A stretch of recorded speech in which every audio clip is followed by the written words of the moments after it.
Life before diagnosis was crazy. We had Libby, and then 19 months later had a set of twins, Avon and Maddie. Avon had a distended abdomen.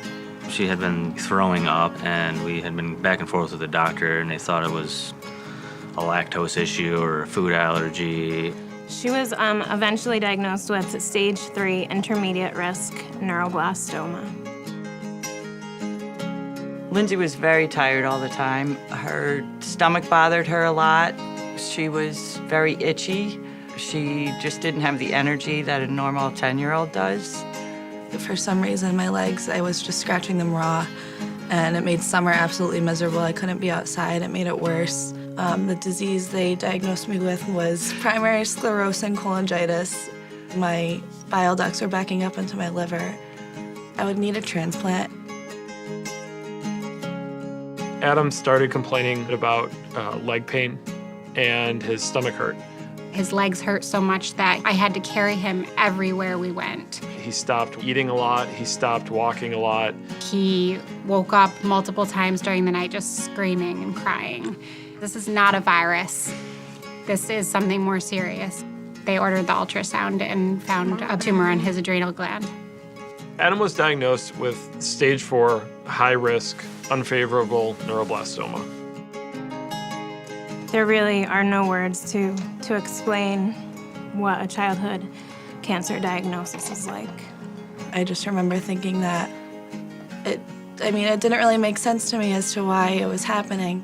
It was completely devastating when we found out. It was so emotionally difficult to deal with.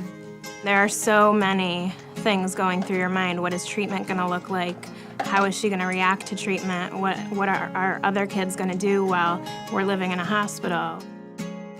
And so we went from this point where we had a very normal lifestyle to now going through this journey of childhood cancer, which was extremely, extremely tough. One of Lindsay's doctors recommended Make-A-Wish.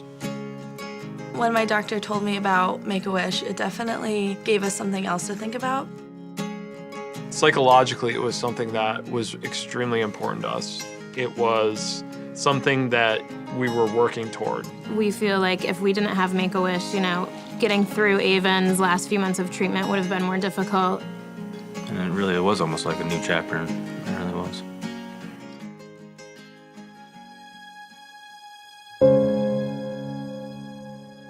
When I was about 2.5 years old, I was at the Washington County Fair, and E. coli virus from manure seeped into the wells and poisoned the water.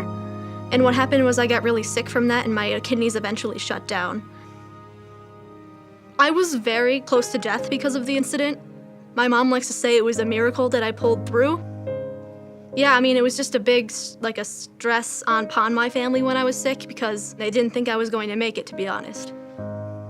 I obviously got better, but to this day, I have chronic kidney disease, and they function at only about 60%, maybe a little bit less, actually, and they're expected to get worse. I think the summer before my senior year, my physician offered to recommend me for Make-A-Wish.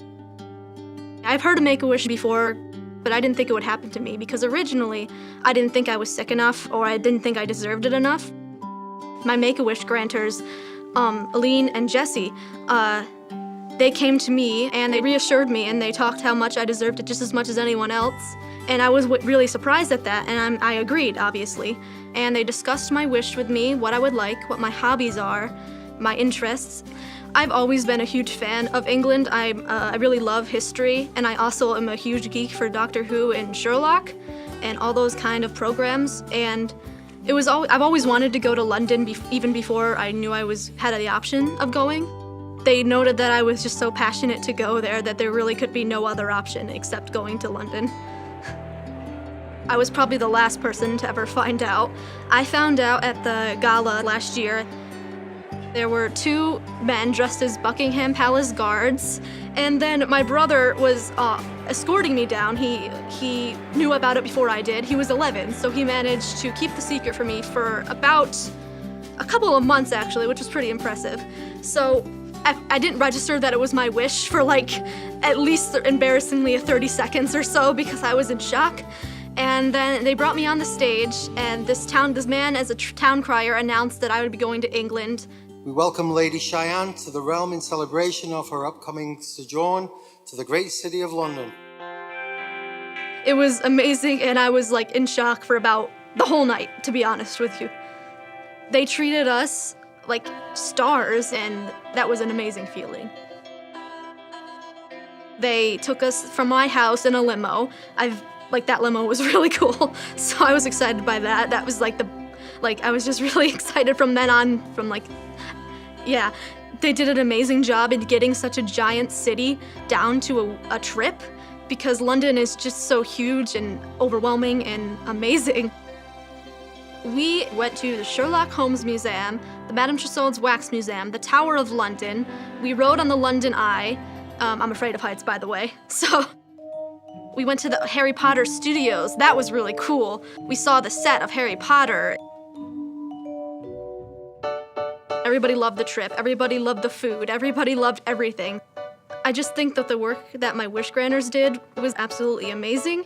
They worked so hard to help me out and make my dreams come true, and it was just really nice. So I was really happy. I think it was one of the best moments. It was one of the best moments of my life. And I think it was one of the best moments of my family's life, too. We went on that Doctor Who tour!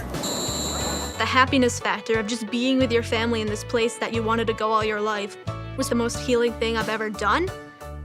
It kind of made me think of how big the world is and how I don't want to just, sit down and do nothing. I want to travel more. I probably want to live in London when I grow up.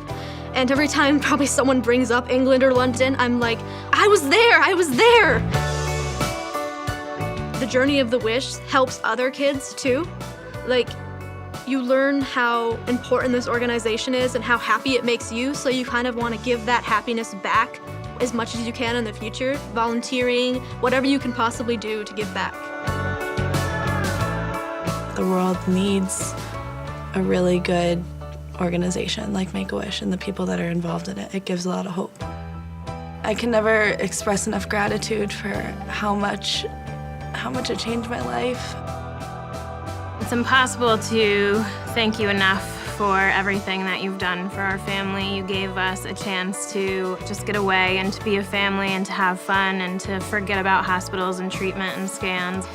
We could never truly thank you enough for it.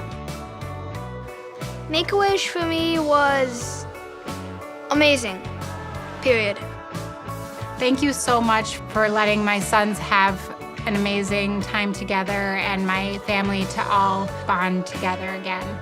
It was the most special thing that anyone could do for me. Thank you. Make-A-Wish is one of the best organizations ever created.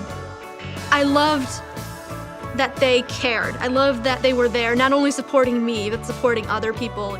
So I just want to thank you from the bottom of my heart and how much it means to me. So cheers to you.